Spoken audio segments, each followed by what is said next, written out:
If you think investing is only for rich people or financial experts, this video is for you. What if I told you that you can start investing with as little as $50 and no finance degree required? In today's video, I'm breaking down 10 beginner investing strategies that anyone can use to start building wealth, even if you're brand new and feel totally overwhelmed. Let's get started. Tip number 1, start with a clear goal. Before you invest a single dollar, you need to know why you're investing. Are you saving for retirement, a down payment on a house, financial freedom, or just growing your money for the long term? Your goal determines how much risk you should take and what you should invest in. For example, long-term goals like retirement, which might be decades away, allow you to be a bit more aggressive with your investments. But short-term goals, like saving for a car in 2 years, require much safer investments. Write your goal down and make it specific. Investing without a goal is like driving without a destination. You'll just end up going in circles. Tip number 2, invest only after you have an emergency fund. This is one of the biggest mistakes I see beginners make. Before you even think about investing,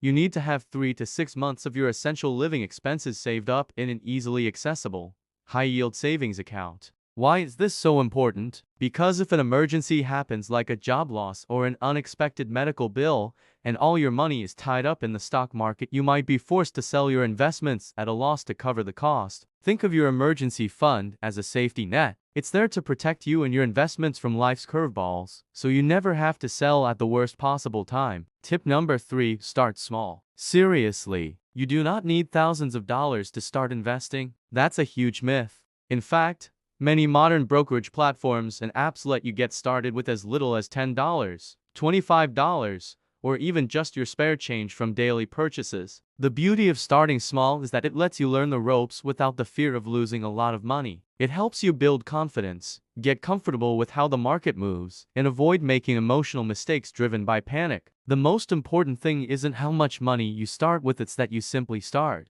The habit is more valuable than the amount in the beginning. Tip number 4 is to understand what you're investing in. Never, ever invest in something just because you saw someone online claim it as a guaranteed winner. As a beginner, your focus should be on understanding the basics. Let's break it down simply. Stocks mean you're owning a tiny piece of a company. Bonds mean you're lending money to a government or a corporation in exchange for interest payments. ETFs, or exchange-traded funds, are like baskets that hold a bunch of different investments, like stocks or bonds. And index funds are a type of ETF or mutual fund that just aims to track a major market index, like the S&P 500. A great rule of thumb is this: if you can explain what an investment is in one simple sentence, you shouldn't invest in it yet. Tip number 5, index funds are your best friend. If you only remember one single tip from this entire video, please make it this one. For most beginners, index funds are the perfect starting point. They automatically give you diversification because one fund can hold shares in hundreds, or even thousands, of different companies all at once. They are incredibly low cost, which means more of your money goes toward your investment instead of fees. And historically, they are proven long-term performers.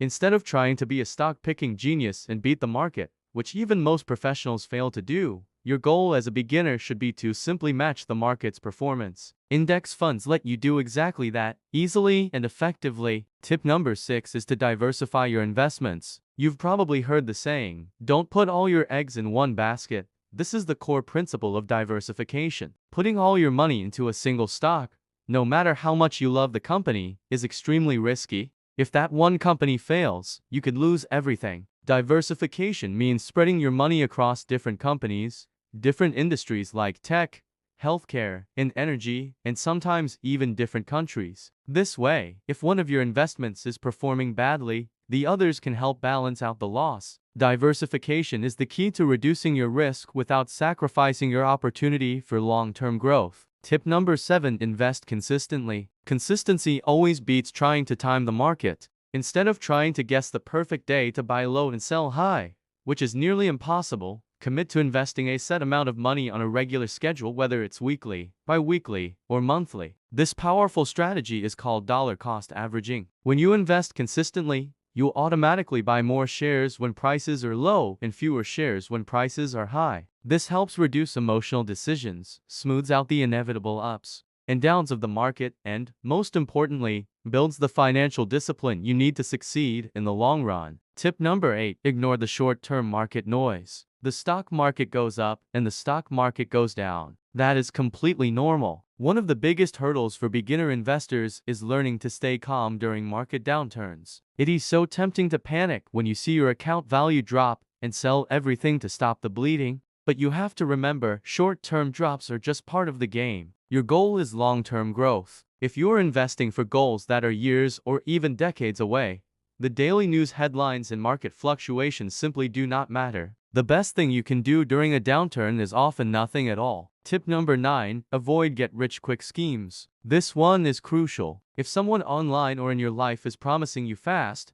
easy, guaranteed high returns on an investment, you should run in the other direction. Real investing is not a lottery ticket. It's a long-term strategy. It's often slow, methodical, and, let's be honest, kind of boring. That's a good thing. The most successful investors in history, like Warren Buffett, didn't get rich overnight. They got rich by consistently investing in solid businesses and staying invested for decades. Remember this, slow money is smart money. There are no shortcuts to building sustainable wealth. And finally, tip number 10. Keep learning as you go. Investing is a skill, and just like any other skill, it improves with practice and continuous education. You don't need to be an expert before you start. You just need to be willing to learn. Read books on personal finance, watch educational videos like this one, listen to reputable podcasts, and most importantly, learn from your own experiences and mistakes. The best investment you will ever make isn't a stock or a fund. It's the investment you make in your own financial education. Stay curious, and your knowledge and your portfolio will grow together. So, to quickly recap our 10 tips, start with a clear goal. Build your emergency fund first. Start small, understand what you own, embrace index funds, diversify, invest consistently, ignore the noise, avoid scams, and never stop learning. If this video helped you feel more confident about starting your investing journey, do me a favor and hit that like button. It really helps support the channel and gets this information out to more people. Subscribe for more beginner-friendly investing content, and I want to hear from you. Comment below, what's the first investment you're thinking about making? Thanks for watching, and I'll see you in the next one.